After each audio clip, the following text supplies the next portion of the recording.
Now, President Biden has cancelled oil and gas leases in an Alaskan wildfire refuge that had been bought by a state development agency in the final days of Donald Trump's term. The Interior Department said revoking the drilling leases would preserve more than 5 million hectares of wilderness. In a statement, Mr. Biden said he had a responsibility to protect the Arctic National Wildlife Refuge. But with U.S. petrol prices beginning to rise ahead of next year's presidential election, Biden risks incurring heavy Republican criticism of his energy policy. Well, for more on this and the rest of the day's business news, including America's new look Federal Reserve Board, let's cross over to London and speak to our ICE business correspondent, Laurie Laird. Laurie, good to see you. And let's look at this. Let's look at this decision to cancel those drilling licenses. Does this come as a surprise? It strikes me as a little bit of a surprise, not so much that Joe Biden has actually done this, but the timing of it. It comes as energy prices are rising. They're rising quite a bit. We spoke earlier in the week about that 20% rise in crude oil prices.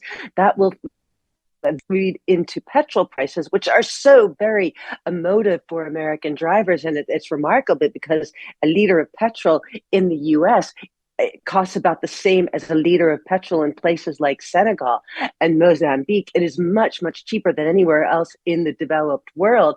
But Americans take this seriously.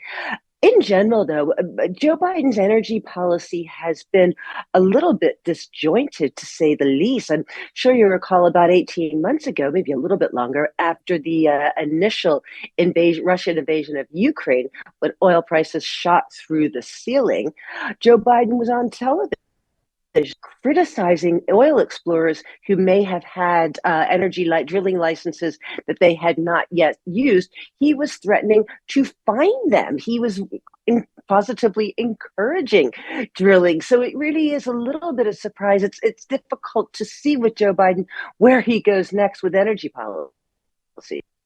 Well, and this is bound to become a political issue. Without a doubt. I mentioned how emotive petrol prices can be for American drivers, and this really can become a stick that the Republicans can use to beat Joe Biden and his Democratic Party. You can almost play it out in your head. You can see how this will work as petrol prices begin to rise, and we can see that Saudi Arabia, in its effort to keep prices high, is willing to forgo some money. They are continually cutting supply. Saudi Arabia seems happy to do that, and Russia as well. We can sense that perhaps oil prices will stay at this high, or about $90 a barrel, and with the accompanying higher petrol prices. And you can simply see that the Republican tagline, look, this is because Joe Biden doesn't want to drill. This is because Joe Biden believe in big oil. Now, there's absolutely no way any drilling in that bit of Alaska were to start now would make any difference in the price of petrol next week or next year. However, you can see where the Republican line of attack will come. As America continues to battle inflation, we've got some new faces on the Federal Reserve Board. Absolutely. We've had 3 new members on the Federal Reserve Board.